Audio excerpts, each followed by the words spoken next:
नमस्कार बहिणींनो आणि भावांनो, मी आज बनवत आहे मासे आणि माशांची अंडी. त्याची रेसिपी तुम्हाला पाहिजे आहे तर मी इथे मसाला करण्यासाठी काही बेसिक साहित्य घेतलेलं आहे, जसं की खोबरं, लसूण, आलं, कोथिंबीर आणि एक अर्धा लिंबू. आता लिंबू आपल्याला मसाला बारीक करताना काही लागणार नाही आहे आणि कोथिंबीर अशी जास्तची भरपूर घ्यायची. आणि मी इथे मसाला बारीक करून घेतलेला आहे. कढई गरम करायला ठेवलेली आहे, त्यामध्ये तेल ओतलेलं आहे आणि मसाला जो की आपण जास्त बारीक केलेला आहे, एकदम बारीक करायचा, तो मी आता त्या तेलामध्ये छान भाजून घेते. आपला मसाला भाजून झाल्यानंतर आपण त्यात जो घरचा मसाला असतो तो त्यात घालायचा आहे, लाल तिखट. तोही आपण त्यामध्ये छान भाजून घ्यायचा आहे. तेल सुटेपर्यंत त्याला चांगलं भाजायचं की ज्याचा असा आपल्याला वास नाही येणार कच्चेपणाचा.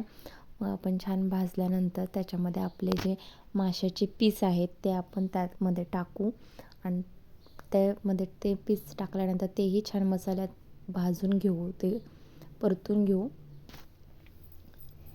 हे काट्याचे मासे आहेत आणि ह्या माशांना भगना असं म्हटलं जातं आणि हे खरंच खूप टेस्टी असतात. पण ह्याला जास्त काटे असतात, इतकंच नाही तर खूप चवीला मासे लागतात हे. तुम्ही ह्या पद्धतीनं कधीही हा मासा करून बघू शकता. म्हणजे जिकडे तिकडे त्याला वेगवेगळं नाव आहे, पण आमच्या इकडे ह्याला भगना असं ह्या माशाचं नाव आहे.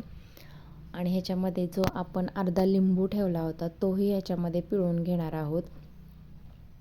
लिंबू पिळल्यामुळे आपल्याला जो आमसूल वगैरे घालतात काही लोक, तर ते नाही घालावं लागत. आमसूल घालण्याची काही गरज नाही पडत आपण जर लिंबू घातल्यानंतर. आणि आपल्या जे मसाल्याच्या भांड्यात जे मसाला चिटकून होता त्यातच मी पाणी ओतले की आपला मसाला का वाया घालवावा म्हणून. आणि त्यामध्ये पाणी घेतले, तेच मी आता त्यामध्ये ओतणार आहे सगळं पाणी. त्यामुळे मसाल्याचं भांडंही आपलं स्वच्छ होऊन जाईल, त्यातला मसाला सगळा चिकटलेला जो आपल्या कामी येऊ शकतो. तर तुम्ही बघू शकता इथं छान असा आपला कलर आलेला आहे आपल्या रश्श्यासाठी. आणि ह्यामध्ये आता मी मीठ टाकते थोडं,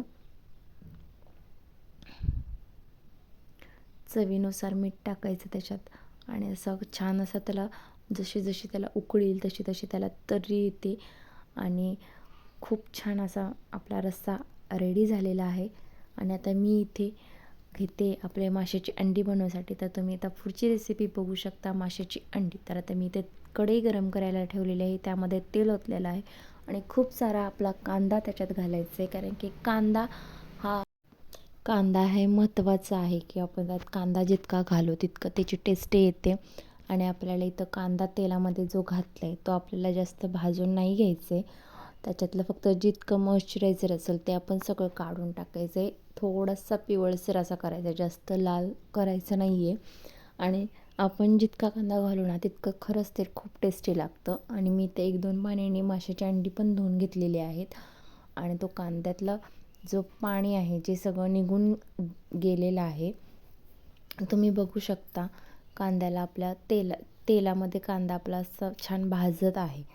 आणि मग मी ह्याच्यात काय करणार आहे, आपला जो घरचा मसाला असतो ना, मग इथं आपला जो घरचा मसाला आहे ना, मी तोच ह्यामध्ये घालणार आहे. बाकी काही वेगळं घालायची गरज नाही, कारण की ह्याला आपल्या घरच्या मसाल्याचीच चव येते. मग इथं तोही मी छान तेलामध्ये कांद्यात भाजून घेते, चांगला भाजून घ्यायचा मसाला आपला, जो कांदा लसूण चटणीचा राहतो तो.